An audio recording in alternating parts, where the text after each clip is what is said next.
اللہ تعالیٰ کا فرمان شیطان کے بارے میں ایمان اس کا کتنا مضبوط تھا۔ ایمان مضبوط ہوتا ہے اعمال سے، ایسے اس کے اعمال تھے کہ وہ جنوں سے اللہ نے اٹھایا، فرشتوں کے مقربین میں اسے رکھ دیا۔ ایسا اس کا ایمان تھا، ایسا اس کے اعمال تھے۔ تکبر آ گیا، تکبر جب اس کے یہاں گھر کر گیا، عظمت ختم ہو گئی تکبر کی وجہ سے۔ اسے اللہ کے حکم کی عظمت نہیں رہی۔ وہ حضرت آدم کو تو دیکھ رہا تھا، اللہ کے حکم کو نہیں دیکھ رہا تھا۔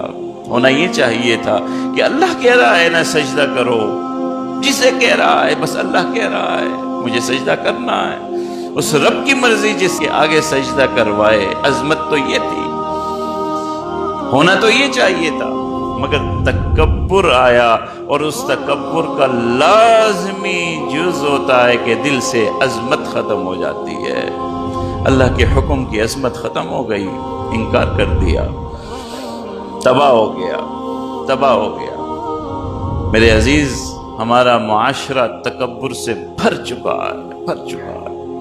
پھر رسول صلی اللہ علیہ وسلم کے زمانے میں ایک شخص بوسیدہ ہڈیاں اٹھا کے لے آیا، اور اللہ کے رسول صلی اللہ علیہ وسلم کے سامنے پیش کر رہا ہے کہ آپ یہ کہتے ہیں کہ یہ بوسیدہ ہڈی دوبارہ زندہ کی جائے گی۔ وہ اپنے قوم کا سردار تھا، تکبر سے بھرا ہوا تھا، عظمت دل سے ختم ہو چکی تھی، ہڈیاں اٹھا کر کے اللہ کے رسول کے سامنے سوال کر رہا تھا۔ اس کے ذہن میں یہ نہیں تھا یہ رب کا حکم ہے، یہ رب کا قول ہے۔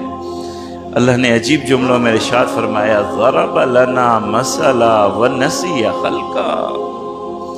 أَوَلَمْ يَرَ الْإِنسَانُ أَنَّا خَلَقْنَاهُ مِن نُّطْفَةٍ فَإِذَا هُوَ خَصِيمٌ مُّبِينٌ وَضَرَبَ لَنَا مَثَلًا وَنَسِيَ خَلْقَهُ قال من يحيي العظام وهي رميم قل يحييها الذي أنشأها أول مرة وهو بكل خلق عليم۔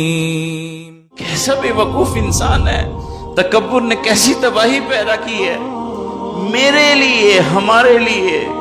میں رب الکائنات، میرے لیے یہ مثالیں بیان کر رہا ہے۔ ضرب لنا مثلا، ایک بوسیدہ ہڈیاں مجھے دکھا رہا ہے کہ یہ کیسے زندہ ہوگی۔ وَنَسِيَ خَلْقَا، اپنی خلقت بھول گیا کہ خود کیسے پیدا ہوا ہے۔ پانی سے پیدا ہوا ہے نا، قطرے سے پیدا ہوا ہے، اپنی کیفیت بھول گیا ہے۔ تکبر نے اتنی مت ماری ہے، اتنی عظمت ختم ہو گئی اس کے نگاہوں سے۔ تو تکبر ایسی بری بلا ہے۔ آج ہمارا معاشرہ اللہ معاف کرے تکبر سے بھر چکا ہے، بھر چکا ہے۔